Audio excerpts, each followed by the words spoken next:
మరి ఎన్నో కొండలు దాటి వచ్చాం కదా, మరి అవన్నీ ఎందుకు పాపికొండలు అన్నారు, ఇయే పాపికొండలు ఎందుకు అంటారని చెప్పి చాలా మంది మనకు కనిపిస్తుంది.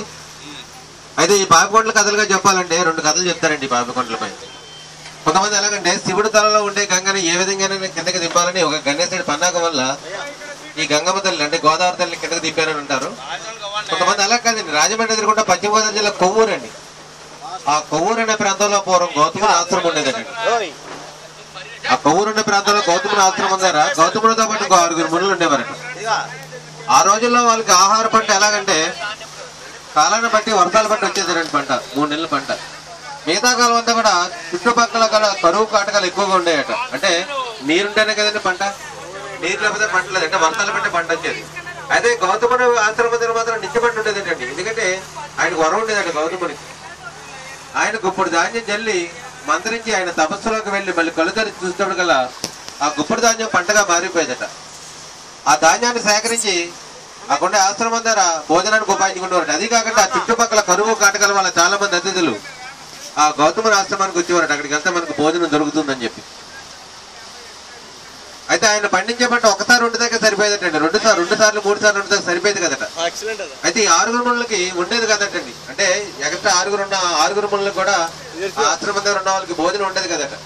వచ్చే అతిథులు పెట్టేసిన తర్వాత వీళ్ళకి ఏం మిగిలేదు కదటండి. వాళ్ళు అనుకున్నారట మనకి కాలాన్ని బట్టి వర్షాలు బట్టి వచ్చే పంట బాగానే సరిపోతుంది, కానీ ఈ గౌతముని పండించే పంట ఎటో సరిపోవటం లేదు. మనకి నిత్య పంట కావాలి, అప్పుడు మనకు ఆకలి తీరుతుంది. నిత్య పంట కావాలంటే మనకి గోదావరి కావాలి.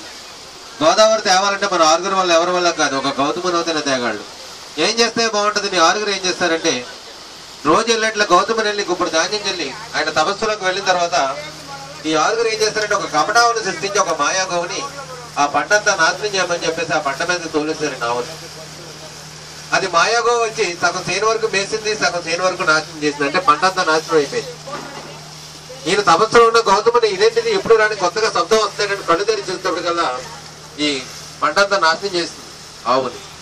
ఆవు ఎప్పుడైతే నాశనం చేసి చూసి ఇదేంటిది చేతులారా పండించే పంట నోటుకాడు కూడా పోతుంది, సాయంత్రం అయితే చాలా మంది అతిథులు వచ్చేది ఉంది, వాళ్ళకి ఏం పెడతామని చెప్పేసి ఆయన ఉద్దేశం మీద ఆయన ఏం చేశాడంటే ఆ ఆవుని పక్కకు తోలుదాం కదా అని చెప్పి ఒక దరపగడ్డి తీసుకొని ఆ గోవును మందలించడం జరిగిందండి.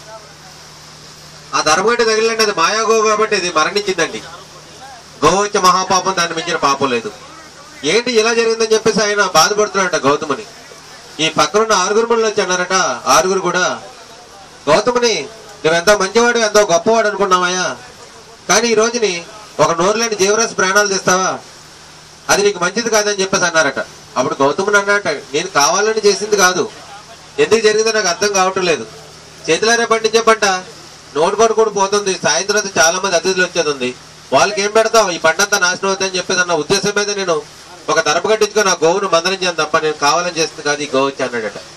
లేదు లేదు, నువ్వేమన్నా నీకు ఇప్పుడు గోవు వచ్చే మహాపాపకం చుట్టుకుంది, నీతో పాటుగా ఉంటే ఆ పాపంలో సగ భాగం మేము పంచుకోవాలి, లేదు మేము 6 కూడా ఈ ఆశ్రమానికి లేచి వెళ్ళిపోతామని చెప్పారట 6 మునులు కూడా. అప్పుడు గౌతముని అన్నాడట, ఈ రోజున మీరు ఈ ఆశ్రమాన్ని వదిలేసి వెళ్ళిపోతే ఈ నింద నా మీద ఉండిపోతుంది, ఈ గోవచ్చ మహాపాపం కూడా నా మీద ఉండిపోతుంది, ఈ ఆశ్రమం నుంచి మీరు వెళ్ళొద్దు, అయితే దీనికి పరిష్కార మార్గం ఏంటని చెప్పేసి వాళ్ళు సలహా అడిగేటండి. అప్పుడు 6 చెప్పారట, నువ్వు వెళ్ళి గోదావరిని తీసుకొచ్చి ఈ గోపాదాల మంచి పొరలించినట్లు అవుతాయి, నీ శాపం పోతుందని చెప్పేసి వాళ్ళు సలహా ఇచ్చారట. సరే అయితే నేను వెళ్తున్నాను అంటే గౌతముని అంటున్నాడు, నేను వెళ్తున్నాను, నా ఆశ్రమాన్ని మీరే దగ్గర ఉండి చూసుకోండి, వచ్చే అతిథులకి ఏ లోటుపాటు లేకుండా చూడండి అని చెప్పేసి ఆయనకుండే మంత్రం కూడా 6 ఒకరికి ఇచ్చి అక్కడి నుంచి బయలుదేరి ఆయన వెళ్ళిపోయాడు. వెళ్ళి కొంతకాలం తపస్సు చేసిన తర్వాత ఈ గోదావరి తల్లి ప్రత్యక్షం అయిందట. ఏంటి గౌతముని నీ కోరిక అందట.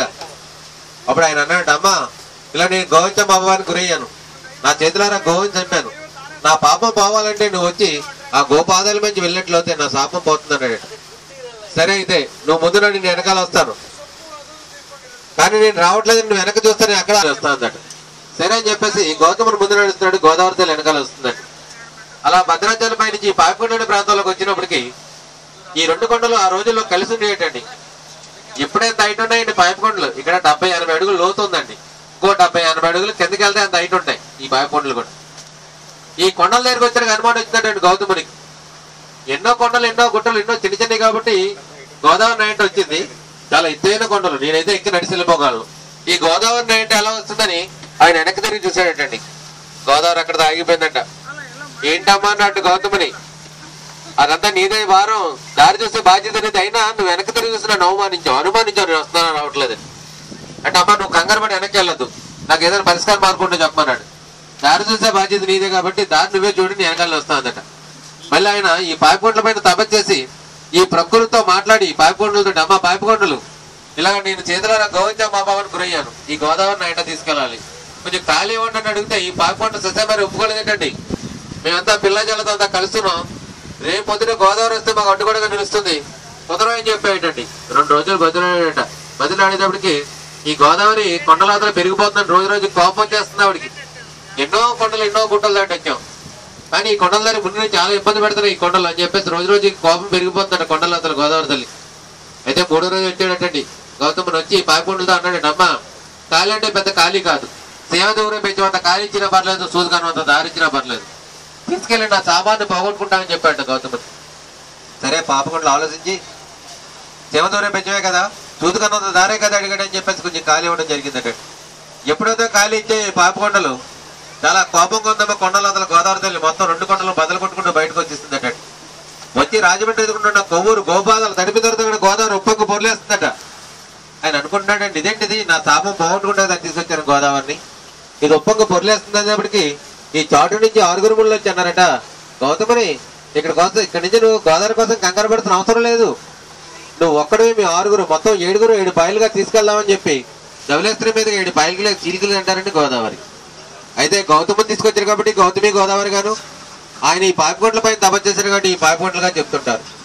అదే కవులవుతే ఒక శ్రీముత్తు తలలో ఉండే పాపిడి వలె ఉందని ఈ పాపిడి కొండలను వర్ణించారండి పూర్వం. ఈ పట్టులో పాపిడి కొండని పిలిచేవారండి, రాను రాను పాపికొండలో చెప్పుకుంటున్నాం మనం. అలాగే ఈ ప్రాంతాలకు రావాలంటే ఇప్పుడు ఎన్నో ఇంజిన్ బోట్లు మరపడవలు ఎన్నో ఉన్నాయండి, డబుల్ డెక్కర్ బోట్లతో సుద్దా. ఆ రోజుల్లో రావాలంటే ఈ ప్రాంతాలకు ఎవరు వచ్చేవారు కాదండి, ఇదంతా బాగా దట్టమైన అడవి ప్రాంతం, భయంకరమైన స్థలం అనమాట, లోతైన ప్రదేశం, ముసలు కూడా చాలా ఎక్కువ ఉండేటండి ఈ ప్రాంతంలో. ఎక్కువగా కొండరెట్లు కోయి దొరలే తప్ప ఎవరు ఉండేవారండి, అంటే కోయి గూడాలు ఉంటాయి. ఇప్పుడు చూస్తే మన గిరిజన ప్రాంతాలు అంటున్నామండి, ఆ రోజుల్లో ఇవన్నీ కూడా 10 ఇళ్ళు ఉంటే ఒక కోయి గుంపు అండి, ఒక 20 ఇళ్ళు 30 ఇళ్ళు ఉంటే ఒక గుడువు అండి, ఇది అంటే కోయి గుడువు అనమాట. ఇక్కడికి రావాలంటే ఆ రోజుల్లో రావాలంటే పూర్వం యానం కోటిపల్లి కాకినాడ పరిసర ప్రాంతాల నుంచి కొంతమంది సాహుకారులు ఆ రోజుల్లో నాటు పడవలు ఉండేవి, పెద్ద పెద్ద రాధార పడవలు. ఆ రాధార పడవని బుక్ చేసుకుని అంటే కిరాయికి 3 నెలలకు 4 నెలలకు కిరాయికి మాట్లాడుకొని ఆ పడవ బయలుదేరంటే దానికి 18 కళాసులు ఉండేవారంటండి. ఆ 18 కళాసులతో పడవ మాట్లాడుకొని 3 నెలలకి కిరాయి చేసుకొని దాంట్లో ఉప్పు చేపలు నూకలు కారం నూనె అని ఎగుమతి చేయించుకొని బయలుదేరేవారంటండి. ఎలా బయలుదేరేవారంటే ఇసుక మేటలు ఉంటే పక్క నుంచి వచ్చినప్పుడు తాళ్ళు బట్టి లాక్కుంటూ లోతైన ప్రదేశాల్లో తెడ్లేసి మెట్టుకుంటూ లోతు తక్కువ ఉన్న ప్రాంతంలో కర్రలేసి తోసుకుంటూ అలాగే గాలి ఎక్కువ వేసినప్పుడు తెరజాపులు వేసుకుని ప్రయాణించేవారండి ఈ ప్రాంతాల్లో.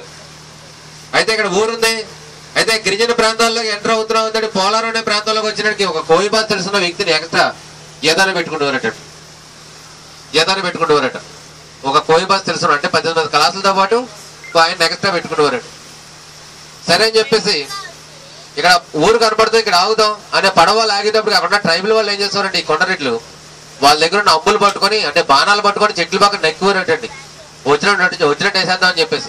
ఎందుకంటే వాళ్ళకి అమాయకత్వం ఆ రోజుల్లో మనల్ని తీసుకుపోతాకు వచ్చారేమో ఈ పడవ వాళ్ళని చెప్పేసి. అయితే మన దగ్గర కోయి భాష తెలిసిన ఎక్కుతున్నాడు కాబట్టి ఇన్ఫర్మేషన్ ఇచ్చేవాడు అనమాట, ఏ బాబు కంగారుపడి మమ్మల్ని ఏం చేయొద్దు, వచ్చేది మీకోసమే కానీ మిమ్మల్ని తీసుకెళ్తాం కాదు, మీకు కొండలో దొరికే తేనె మైను జిగురు చింతపండు ఇస్తర్లు అటువంటివి ఉంటాయి ఇవ్వండి, మా దగ్గర ఉప్పు చేపలు నూకలు కారం నూనె అవి ఉన్నాయి మీకు ఇస్తామని చెప్పేసి అలాగే పడవలో ఉన్న సామాన్లు ఒడ్డు మీద వాళ్ళకి ఇచ్చి ఆ ఒడ్డు మీద ఉన్న వాళ్ళ సామాన్లు పడవ వాళ్ళు తీసుకొని వస్తు మార్పిడి విధానం జరిగేది అనమాట పూర్వం.